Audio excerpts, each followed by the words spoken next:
हरि ओम. श्री गुरुभ्यो नमः. सर्व साधकांना माझा विनम्र नमस्कार. मंडळी, काल आपण कठोपनिषदामधल्या दुसऱ्या अध्यायातल्या दुसऱ्या वल्लीमधल्या 1 ते 7 श्लोकांबद्दल विचार करत होतो. आज आपण 8व्या मंत्रापासून सुरुवात करणार आहोत. यामध्ये यमराजांनी नचिकेताला असा विषय सांगितलेला आहे. आता अगोदर जीवात्म्याची गती काय होते हे सांगितले, पण आता दुसरी गोष्ट म्हणजे परमात्म्याचं स्वरूप, याचं आणखी विश्लेषण त्या ठिकाणी यमधर्मराज करत आहेत. 8व्या मंत्रामध्ये यमधर्म म्हणतात, य एष सुप्तेषु जागरती कामम कामम पुरुषो निर्माणः तदेव शुक्रम तद्ब्रह्म तदेवामृतमुच्यते तस्मिन् लोकाः श्रिताः सर्वे तदुनात्येति कंचन. यः एषः कामम कामम निर्माणः, जो वेगवेगळ्या प्रकारच्या भोगाचं निर्माण करतो, आकर्षणाचं निर्माण करतो. पुरुषः सुप्तेषु जागर्ति, तो परमपुरुष परमेश्वर प्रलयामध्ये सगळ्या गोष्टी नाश होताना सुद्धा जागृत असतो. सुप्तेषु, सुप्तेषु म्हणजे प्रलयामध्ये सगळ्या गोष्टी नष्ट होतात, त्यावेळेला हा काय करतो? जागर्ती. तत् एव शुक्रम तद्ब्रह्म, तोच विशुद्ध तत्व आहे, तोच ब्रह्म आहे, तोच अमृत आहे. तत् एव अमृतम उच्यते, तोच अमृत आहे. तस्मिन् सर्वे लोकाः श्रिताः, त्यामध्ये संपूर्ण लोकांचा आश्रय आहे. तत्कंचन न अत्येति एतत् वै, त्याला कोणीही अतिक्रमण करू शकत नाही, असा तो परमात्मा आहे. या मंत्रामध्ये असं सांगितलेलं आहे की प्रत्येक जीवात्मा आपल्या कर्मानुसार वेगवेगळ्या भोगांचा भोग घेण्यासाठी भगवंत परमात्मा त्यांची व्यवस्था करतो. हे एक झालं. क्रमांक 2, प्रलय झाल्यानंतर सर्व गोष्टींचा नाश होतो, परंतु शेष म्हणजे उरलेली एकच गोष्ट असते, ती म्हणजे ही परमात्मा. हा दुसरा मुद्दा झाला. तिसरं काय आहे की तो कधीही कमी आणि जास्त होत नाही, तो एकरस असतो.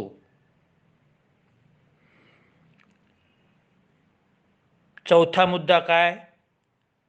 हे सगळ्या 84 लक्ष योनी आणि सृष्टीमधले जे पदार्थ आहेत ते सगळे या परमात्म्याच्या आश्रित आहेत, परमात्म्याचा आश्रय घेऊन राहिलेले आहेत. आता या सगळ्या गोष्टींचा संदर्भ श्रीमद भागवत पुराणामध्ये विराट पुरुष हा जो विषय आलेला आहे, 4थ्या 5व्या स्कंधामध्ये आहे, 7व्या स्कंधामध्ये आहे. हा जो विराट पुरुषाचा उल्लेख आलेला आहे, या विराट पुरुषामध्ये सर्व सृष्टी आणि 84 लक्ष योनी सामावलेल्या आहेत.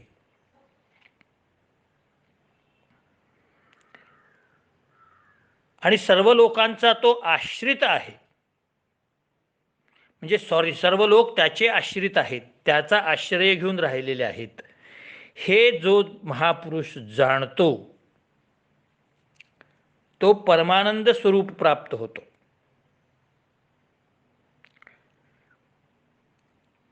परमात्मा हा एकमेव शासन करता आहे, त्याची महिमा कोणालाही वर्णन करता येत नाही. ज्ञानदेव म्हणे, हरी माझा समर्थ न करवे अर्थ उपनिषदा. हरिपाठामध्ये ज्ञानेश्वर माऊली म्हणतात की त्याचा महिमा उपनिषद सुद्धा सविस्तर वर्णन करू शकत नाहीत, एवढाच परमात्म्याचा महिमा आहे. म्हणजे आता या मंत्राचा अर्थ पुन्हा एकदा सांगतो सारांशाने. ज्या वेळेला प्रलय क्रमांक 1 असं मुद्देसूद लक्षात ठेवावं, म्हणजे समजायलाही सोपं जातं आणि आपल्याला विषयही समजतो. मुद्दा क्रमांक 1, ज्या वेळेला प्रलय होतो तेव्हा सर्व सृष्टीचा नाश होतो, परंतु शेष किंवा उरलेला एकमेव जो आहे तो परमात्मा असतो. क्रमांक 2, सर्व जीवात्म्याला आपापल्या कर्माचं फल देणारा तो परमात्मा आहे. क्रमांक 3, तो नित्य जागृत आहे. क्रमांक 4, तो कमीही होत नाही आणि जास्तही नाही आणि तो विशुद्ध दिव्य तत्व आहे. अत्यंत शुद्ध स्वरूपात प्रकाशमान असलेलं तत्व आहे. क्रमांक 5, महापुरुष त्याचं चिंतन करतात, त्यामुळं ते परमानंद प्राप्त करून घेतात. क्रमांक 6, सगळ्या जगावरती शासन करणारा तोच आहे. क्रमांक 7, त्याचा महिमा कोणालाही वर्णन करता येत नाही. अशा रीतीने या परब्रह्म परमात्म्याचं वर्णन या 8व्या श्लोकामध्ये नचिकेताला यमराजांनी सांगितलेलं आहे. आता पुढच्या 9व्या श्लोकामध्ये सांगतात, अग्निर्यथैको भुवनं प्रविष्टो रूपं रूपं प्रतिरूपो बभूव एकस्तथा सर्वभूतारंतरात्मा रूपं रूपं प्रतिरूपो बहिश्च.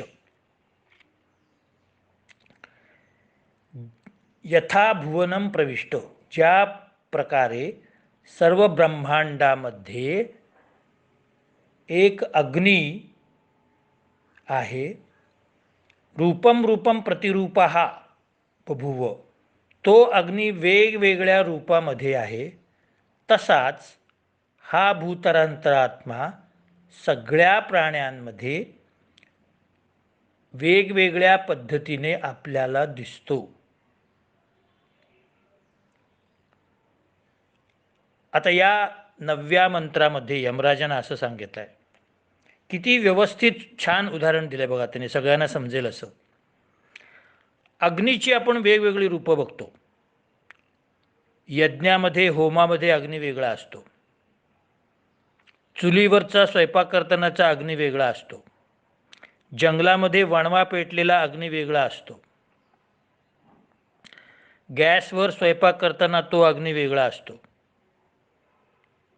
एखाद्या माणसाचा मृत्यू झाल्यानंतर त्याला चिता देणारा तो अग्नी वेगळा असतो.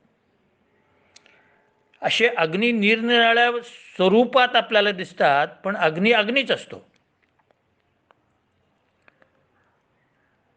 त्याला अग्नीच म्हणतो ना आपण, वेगवेगळ्या रूपात दिसला तरी. तसा हा जो परमात्मा आहे तो सगळ्या प्राण्यांमध्ये, बाह्यतः प्राणी जरी वेगळे दिसले तरी तो आत अंतर्यामी परमेश्वर हा एकच आहे. म्हणून त्याची शक्ती विलक्षण आहे.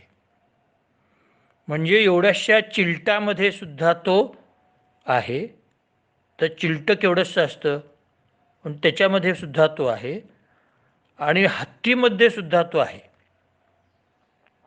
म्हणजे तो सूक्ष्मातिसूक्ष्म क्षुद्रातिक्षुद्र प्राण्यांमध्ये सुद्धा आहे आणि मोठ्यातल्या मोठ्या प्राण्यांमध्ये सुद्धा आहे. फक्त त्याचं बाह्य स्वरूप वेगळं आहे. अतिशय सुंदर उदाहरण अग्नीचं यमराजाने या ठिकाणी दिलेलं आहे. आता वायूचं उदाहरण घेऊन सांगतायत यमराज. वायुरर्थैको भुवनं प्रविष्टो रूपं रूपं प्रतिरूपो बभूव एकस्तथा सर्वभूतरांतरात्मा रूपं रूपं प्रतिरूपो बहिश्च. यथा, ज्याप्रमाणे भुवनं प्रविष्ट एकहा वायू, या समस्त ब्रह्मांडामध्ये वायू एकच आहे. रूपम रूपम प्रतिरूपहा, वेगवेगळ्या रूपामध्ये तो आहे. जसं तसंच हा सर्व भूतांतरात्मा वेगवेगळ्या प्राण्यांमध्ये तो एक असून सुद्धा वेगवेगळा दिसतो. आता वायू आहे, पंचमहाभूतापैकी त्यांनी अग्नी सांगितला. आता वायूचं उदाहरण देतात. वायू काय आहे? प्राणवायू आहे, हे एक रूप. त्यानंतर वाऱ्याची झुळूक असणं हे वायूचं दुसरं रूप. वादळ होणं हे तिसरं रूप. पंख्याचं वारं येणं किंवा आपण पंखा हातामधला घेतो त्याचं वारं येणं तो एक वेळ. पाऊस येण्यापूर्वी सोसाट्याचा वारा येतो ते एक वाऱ्याचं रूप. असा वायू हा संपूर्ण ब्रह्मांडामध्ये वेगवेगळ्या रूपामध्ये व्यक्त होतो. तसा हा परमात्मा सृष्टीमधल्या वेगवेगळ्या प्राण्यांमध्ये वेगवेगळ्या पद्धतीने अंतर्यामी अस्तित्वात असतो. सोपं आहे हे, काय अवघड नाही ह्याच्यामध्ये. तुम्ही एकदा वाचलं तरी कळून जाईल ते. म्हणजे फक्त रूप वेगळी आहेत, परमात्मा तोच आहे. आता सूर्याचा दृष्टांत देत आहेत 11व्या मंत्रामध्ये. सूर्यो यथा सर्वलोकस्य चक्षु न लिप्यते चक्षुर्बाह्य दोषैः एकस्तथा सर्वभूतांतरात्मा न लिप्यते लोकदुःखेन बाह्यः. यथा सर्वलोकस्य चक्षुः, ज्याप्रमाणे समस्त ब्रह्मांडाला प्रकाशित करणारा सूर्यदेवता चक्षुषैः बाह्यदोषैः न लिप्यते.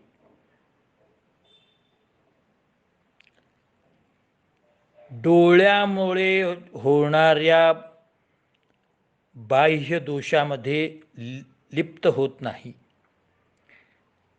तथा सर्वभूतांतरात्मा, त्याप्रमाणे सर्व प्राण्यांचा अंतरात्मा एक परब्रह्म लोकदुःखेनं, लोकांच्या दुःखाने लिप्त होत नाही.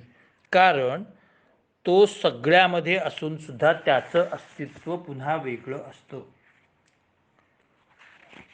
आता याचं जरा स्पष्टीकरण करतो.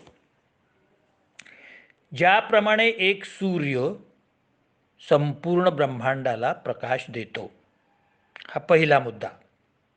मुद्दा क्रमांक 1 काय? ज्याप्रमाणे सगळा सूर्य ब्रह्मांडाला प्रकाशित करतो. 2, त्या प्रकाशामुळे मनुष्य लोक किंवा सर्व प्राणी मात्र वस्तू पाहू शकतात. एक गोष्ट लक्षात ठेवा, प्रकाश हा वस्तू दाखवतो, वस्तू निर्माण करत नाही. म्हणून सूर्याच्या प्रकाशामुळे आपल्याला दिवसा सगळ्या वस्तू दिसतात. हा दुसरा मुद्दा झाला. तिसरा मुद्दा काय आहे? नेत्रामध्ये जर दोष असेल तर तो तुम्हाला दिसणार नाही. तसंच चौथा मुद्दा, अंतर्यामी असलेला परब्रह्म पुरुषोत्तम आपल्या शक्तीनुसार मन, बुद्धी आणि इंद्रिय यांच्या साहाय्याने शुभाशुभ कर्म करून घेतो आणि त्यामुळे मनुष्य सुखदुःख भोगतो. परंतु स्वतः परमेश्वराला सुखदुःख लिप्त होत नाही. आता या मंत्राचा पुन्हा एकदा रिव्हिजन करूया आपण. क्रमांक 1, सूर्य संपूर्ण ब्रह्मांडाला प्रकाशित करतो. क्रमांक 2, सूर्याच्या प्रकाशामुळे सगळ्या वस्तू दिसतात. क्रमांक 3, आपल्या नेत्रांमध्ये दोष असला तर सूर्य उगवल्यानंतर सुद्धा आपल्याला काही दिसत नाही. क्रमांक 4, याचप्रमाणे सर्वांच्या बुद्धी, मन आणि इंद्रियामध्ये परमात्मा असतो. तो बुद्धीनुसार शुभाशुभ कर्म करून घेतो. तो करून घेतो म्हणजे काय? मनुष्यच करतो. लोक विचारतात आम्हाला वाईट बुद्धी का द्यावी? एखाद्या माणसाला चोरी करण्याची किंवा पाप करण्याची बुद्धी का द्यावी? त्यांनी बुद्धी विशुद्धच दिलेली आहे हो. तुम्ही त्याचा उपयोग चुकीचा करता, त्याला परमेश्वर काय करणार? शिक्षकाने तुम्हाला सगळे विषय शिकवलेले आहेत, प्रत्येक शिक्षकाने. पण तुम्ही जर अभ्यासच करत नसाल, शुभ कुठलं आणि अशुभ कुठलं हे जर तुम्हाला कळत नसेल, तर त्या पद्धतीने तुम्ही फलभोग घेणार आहात. बर, परमेश्वराचं कसं आहे? तो कुणालाही शुभ किंवा अशुभ कर्म करायला प्रवृत्त करत नाही. मनुष्य प्रवृत्त होतो. आपण म्हणतो पण चांगलं काही झालं की देवाच्या कृपेने झालं बाबा, असं का म्हणायचं असतं? आपल्याला अहंकार येऊ नये म्हणून तसं म्हणायचं असतं. हे मी केलं. आपण समजा बंगला बांधला किंवा आपण एक कार घेतली, झालं बाबा देवाच्या कृपेने, किंवा आपला मुलगा चांगल्या मार्काने पास झाला, झालं बाबा देवाच्या आशीर्वादाने झालं असं म्हणतो. असं का म्हणायचं? आपण त्याचं क्रेडिट स्वतःकडे घेतलं की मग काय होतं, आपल्याला अहंकार येण्याची शक्यता असते. म्हणून ते क्रेडिट आपण स्वतःकडे घ्यायचं नाही. पण एवढं करून भगवंत स्वतः मात्र निर्लिप्त असतो. त्याला या सुखदुःखाचं लेपन होत नाही, सुखदुःखाशी त्याचा काहीही संबंध नसतो परमात्म्याचा. नमाम कर्माणि लिंपंती नमे कर्मफले स्पृहा इति माम योभिजानाति कर्मसवयू न च बध्यते. भगवद्गीतेत सांगितलंय. मला कर्म वगैरे या गोष्टीची माझा काहीही संबंध नाही. जसं शिक्षक शिकवतात विद्यार्थ्याला, परंतु तो पेपर काय लिहितो ह्याच्याशी शिक्षकांचा काय संबंध नसतो. पेपर विद्यार्थी स्वतःच्या बुद्धीनेच लिहित असतो, स्वतः अभ्यास केल्याप्रमाणेच लिहित असतो. शिकवतो तो, शिकवतात शिक्षकच, पण पेपर लिहिण्याशी शिक्षकांचा काहीही संबंध नसतो.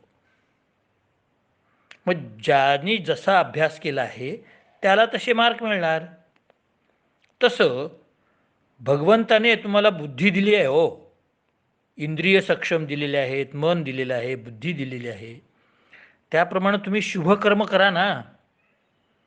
शुभ कर्म केला तर तुम्हाला चांगलं फळ मिळेल, अशुभ कर्म केला तर वाईट फळ मिळेल.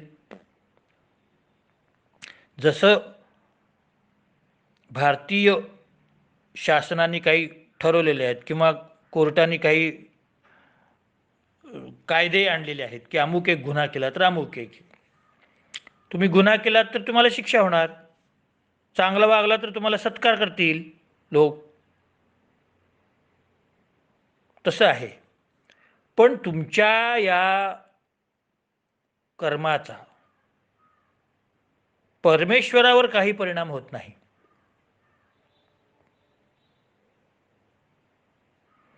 लोक देवाला दोष देतात, काय बाबा आम्हाला दुःख दिलं देवाने, काय असो. ते तुमच्या अशुभ कर्माचं फळ आहे, ते तुम्हाला ॲटोमॅटिक मिळतं. ते सगळं ऑनलाईन असल्यासारखं आहे. ते कॉम्प्युटर, जसं तुमचं सिबिल निघतं की तुम्ही जास्त पैसे ठेवले असतील बँकेत तर ॲटोमॅटिक तुमच्या कॉम्प्युटरवर तुमचं व्याज जास्त जमा होतं. तुमचं बॅलन्सच नसेल तर तुम्हाला व्याज कसं मिळेल? तर भगवद्गीतेच्या 13व्या अध्यायातल्या 31व्या श्लोकात सांगतात, अनादित्वा गुणत्वात् परमात्मा यावव्ययम शरीरस्थोपि कौंतेय न करोति न लिप्यते. हे अर्जुना, माझा परमात्मा हा अविनाशी असून अनादि आणि निर्गुण आहे. तो शरीरात वास करत असला तरी तो स्वतः काही करत नाही, त्याच्या कोणत्याही कार्याशी त्याचा संबंध नाही. बघा, स्वतः भगवंत तेच सांगतात की मी शरीरामध्ये आहे, पण शरीर काय करतं ह्याच्याशी माझा संबंध नाही, कारण मी एकदा बुद्धी दिली आहे, इंद्रिय दिले, सगळं दिलंय.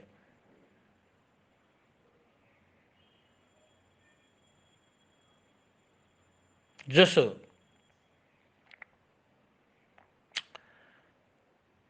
विद्यार्थ्याला वह्या दिलेत, पुस्तकं दिली आहे, पेन्सिल दिली आहे, पालकांनी सगळं पेन दिलंय, सगळं दिलंय, शिकवणारे चांगले शिक्षक दिलेत,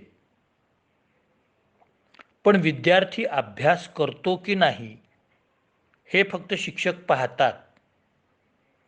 पण विद्यार्थी कसा अभ्यास करतो ह्याच्याशी त्यांचा फार जवळचा संबंध असत नाही, किंवा तो काय पेपर लिहितो ह्याच्याशी शिक्षकाचा संबंध नसतो. शिकवण्याचं काम त्यांनी केलं, त्यांचं काम, पण शेवटी विद्यार्थ्याला बुद्धी स्वतःचीच वापरावी लागणार आहे. ह्याच्यापेक्षा मोठं आणि अतिशय स्पष्ट उदाहरण सांगतो मी. ज्या वेळेला महाभारताच्या अंतिम युद्धामध्ये अर्जुन युद्धाला तयार नव्हता, त्यावेळी श्रीकृष्णाला स्वतःच्या सुदर्शन चक्राने कौरवांचं सगळं सैन्य मारता आलं असतं. जाऊ दे अर्जुना, तुला युद्ध करायचं नाही ना, मी मारून टाकतो, चल, सगळ्या कौरवांना मी मारून टाकतो, असं श्रीकृष्ण म्हणाले नाही. त्यांनी काय सांगितलं अर्जुनाला? हतो वा प्राप्यसी स्वर्गम जित्वा वा भोक्षसे महिम तस्मात उत्तिष्ठ कौंतेय युद्धाय कृतनिश्चयः. अरे तू मेलास तर तुला वीरगती मिळेल आणि तू स्वर्गात जाशील, आणि जिंकलास तर तुला राज्याचं वैभव मिळेल, म्हणून तू युद्ध कर, बाण तू मार. ही बुद्धी श्रीकृष्णाने दिलेली आहे. श्रीकृष्ण परमात्म्याने काय केलं? अर्जुनाला दिव्य रथ दिलाय, त्या रथाचं संरक्षण करण्यासाठी वरती हनुमंताचा ध्वज दिलाय, गांडीव धनुष्य दिलेलं आहे, बाण दिलेले आहेत, समोर सेना आहे, त्याला मारायची आहे, क्षत्रिय धर्म त्याला पाळायचा आहे. परंतु हे सगळं सोडून तो गलितगात्र होऊन बसलेला आहे. आता अर्जुन बाण मारतो की नाही, अशा अवस्थेमध्ये सुद्धा परमात्म्याने केवळ अर्जुन हा तपस्वी होता म्हणून परमात्म्याने त्याला सूचित केलं, त्याच्या कर्तव्याची जाणीव करून दिली. तसं भगवंत सुद्धा आपल्याला एखादं कार्य करताना चांगल्या आणि वाईट गोष्टींची जाणीव करून देत असतो नकळत, पण आपण ते मान्य करत नाही. भगवंत आपल्याला सांगत असतो, परीक्षा जवळ आली रे बाबा, अभ्यास कर. आपलं एक मन आपल्याला सांगत असतं, दुसरं मन काय सांगतं? हे अभ्यास करून कोण पुढे आलंय, जा अजून वेळ आहे. मग आपण दोष परमेश्वराला देण्यात काय अर्थ आहे? तसं हे यमधर्म नचिकेताला सांगतात की परमेश्वर तुम्हाला प्रेरणा देतो, पण तुमच्या सुखदुःखाशी त्याचा संबंध नाही, आणि तुमच्या सुखदुःखाची फळं तुम्हालाच नंतर भोगावी लागणार आहेत. त्यानंतर पुढच्या 12व्या मंत्रात सांगतायत, एको वशी सर्वभूतांतरात्मा एकम रूपम बहुधा यः करोति तमामत्वं ये नुपश्यन्ति धीरा तेषां सुखम शाश्वतम नेतरेषां. यहा सर्वभूतांतरात्मा एकहा वशी, जो सर्व प्राण्यांच्या अंतर्यामी असलेला अंतरात्मा अद्वितीय अशा एका कोशामध्ये राहतो. एकम रूपम बहुधा करोति, एकाच रूपात अनेक प्रकारच्या रूपामध्ये प्रकट होतो. तम आत्मस्थम, तो आत राहणारा परमात्मा. ये धीरा हा अनुपश्यंती, जो ज्ञानी निरंतर पाहत असतो. तेषाम शाश्वतम सुखम इतरेषाम न, त्यांना शाश्वत सुख मिळतं, इतरांना मिळत नाही. आता या श्लोकाचा अर्थ बघूया, या मंत्राचा अर्थ बघूया 12व्या.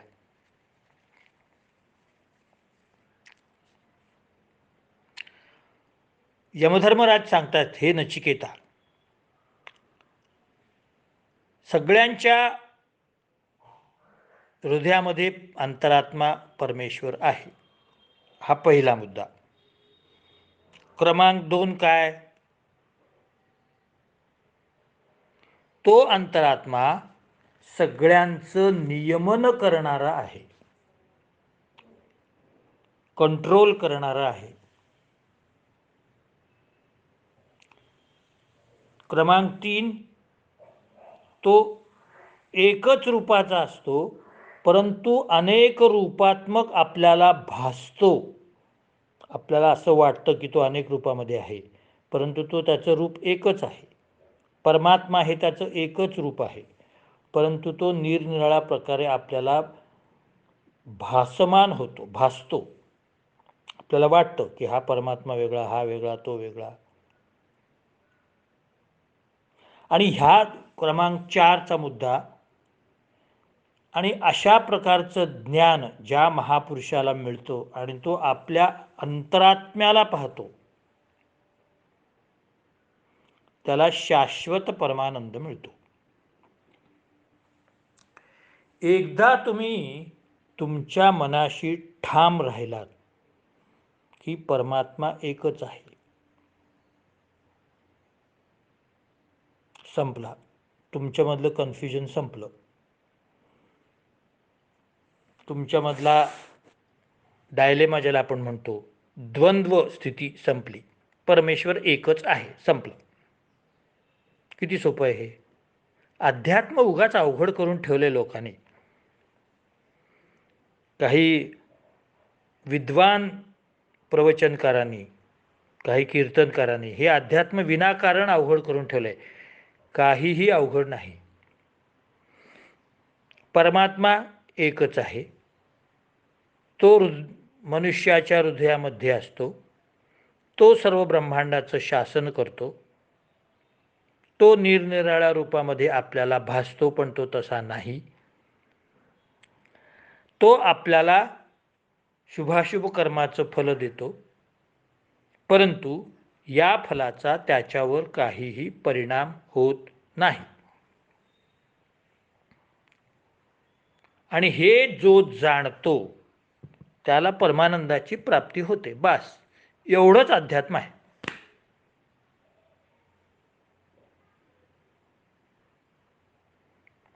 लोकांनी उगीच अवघड अवघड संज्ञा वापरलेत, अवघड अवघड शब्द वापरलेत आणि अध्यात्म अवघड करून ठेवलेलं आहे. काहीही अवघड नाही आहे. आता ही चर्चा